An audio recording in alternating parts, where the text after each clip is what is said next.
there is a principle called Wu Wei. Wu means none or not, no, negation.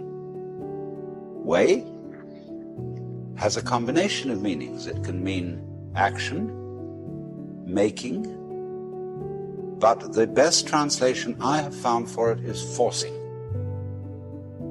And so Wu Wei is the principle of not forcing in anything that you do. Now we know when we watch any performance of an artist, be it a dancer or an actor or a musician, we know immediately when the performance is forced. And we say it doesn't ring true, it's too artificial, it doesn't seem to be natural. Many people who study the Taoist doctrines think that Wu Wei means do nothing, in the sense of laissez-faire, be lazy, always be passive. It doesn't mean that. There is a time for action. When you study judo, you use muscle only at the right moment. When your opponent is hopelessly overextended and off balance, and you add a little muscle to it and you throw him across the room. But only then. You never use muscle at the wrong moment. For as Shakespeare knew perfectly well, there is a tide in the affairs of men which, taken at its flood, leads on to fortune. And so Wu Wei is based on knowledge of the tide, the drift of things. Get with it.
Gilles.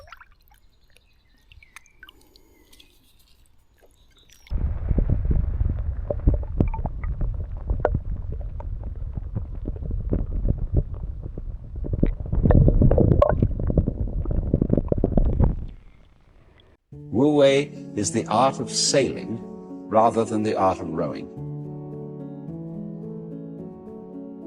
So, one of the most famous sayings in the Lao Tzu book is superior virtue has no intention to be virtuous, and thus is virtue. Inferior virtue cannot let go of virtuosity, and thus is not virtue. So one could also say, the real Wu Wei is not intentionally Wu Wei, and so is Wu Wei. But inferior Wu Wei so tries to be Wu Wei that it isn't.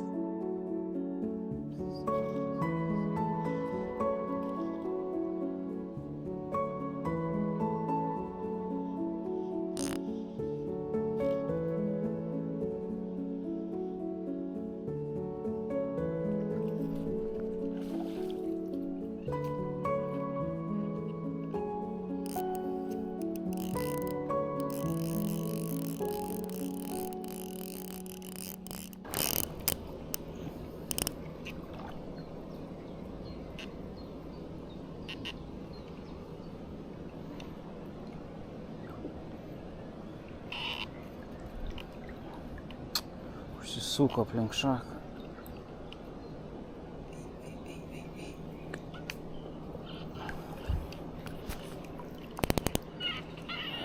Ai.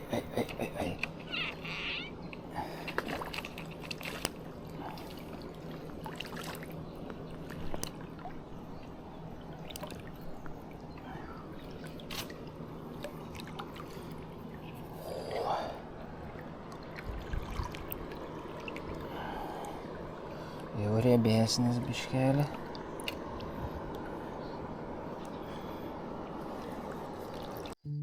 You have to be able to realize that you don't know what you really want to do until you are very quiet and it tells you. See, we are in heaven now because the earth is a spaceship and heaven is space. What is called in Chinese Gung, Japanese Gu, the void. That's what is important. Most of us don't know this. Space. It comes down to space always. Space, which nobody can define, nobody can imagine, appears to be nothing, is the foundation of the universe. But you have to become again as a child to see that. Now you go back to your childhood. What were the fascinating things? What's out there? What's beyond the stars? How long does it go on? And Mama said, it goes on always and always and always.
child wonders. It's exciting. That there's something that never ends. Then the child asks about time. How long ago is long ago? Well, the Bible says that in the beginning God created the heaven and the earth. Well, what did God do before he did that?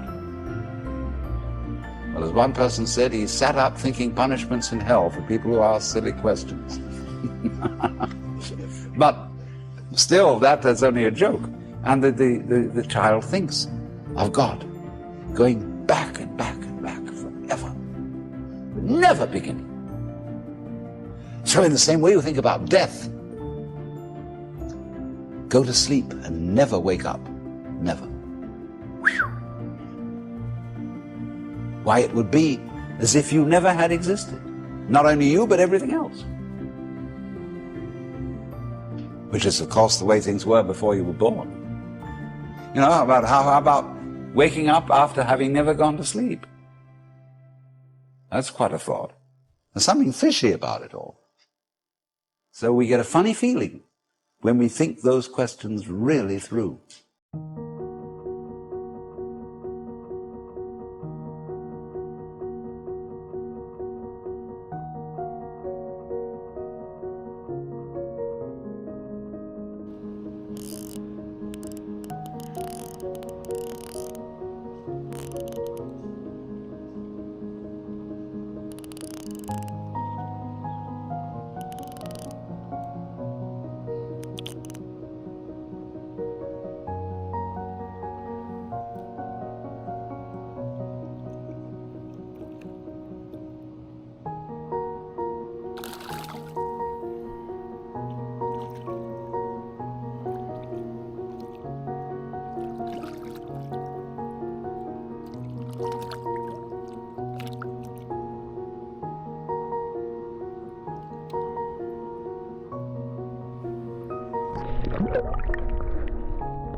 I'm not trying to argue you out of your opinions and views. I'm merely suggesting that for the sake of an experiment, you temporarily suspend it and view what is as if you didn't even know how to talk. Red is not red, blue is not blue. Hard is not hard, soft is not soft. Male is not male, female is not female. There is just this jazz. It will not be possible to compel yourselves into this way of looking at things, because what Buddhists call habit energy is going on. And as I talk to you, you will find yourselves thinking in a compulsive and habitual way. This is red, this is green, this is something, this is nothing, this is solid, this is space. All right, but treat those thoughts that are going on in your head in exactly the same way as if they were, see? That's all they are. Like shapes in the spray as the sea breaks on the rocks. Now, please don't get agitated that this is an anti-intellectual point of view, that this is undermining the value of logic and reason and so on. That we'll bring all that back later when we need it. But just for the time being, let's simplify. Close your eyes. Listen. What do you really and truly, honestly hear?